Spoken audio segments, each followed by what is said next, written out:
శాకంబరి దేవిగా మరిడమ్మ తల్లి అమ్మవారి దర్శనాలకు పోటెత్తిన భక్తులు.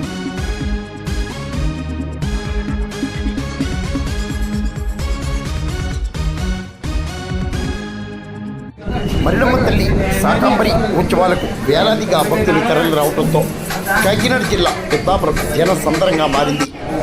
పెద్దాపురం ఎమ్మెల్యే నిమ్మకాయల చినరాజు ఆధ్వర్యంలో దేవాదాయ శాఖ సహాయ కమిషనర్ విజయలక్ష్మి, ధర్మకర్త శ్రీహర్ష ఆధ్వర్యంలో మరిడమ్మ తల్లి ఆషాఢ ఉత్సవాలు అంగరంగ వైభవంగా కొనసాగుతున్నాయి.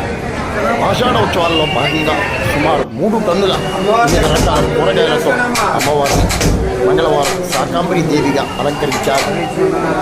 అర్చకులు విజయ్, నాని, ప్రసాద్ శర్మ, వెంకట శాస్త్రి, శంకర్ శాస్త్రి విశేష పూజలు చేశారు.